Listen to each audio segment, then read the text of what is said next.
Hi, what is maximum medical improvement? So in one of my other videos, we talked about maintenance and cure, which is a benefit that seamen are entitled to if they're injured or become ill aboard the vessel and require treatment shoreside. Cure is part of that maintenance and cure, is the cost of the medical treatment, and the maintenance, the cost of food and lodging during treatment and recovery. However, those benefits stop when that seaman reaches something called maximum medical improvement, or MMI is what we call it.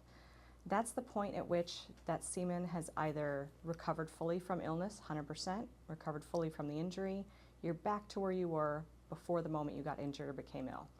Or in a situation where you're never going to be 100% recovered, it's not going to be perfect, you've reached a point where further medical treatment is not going to improve your condition.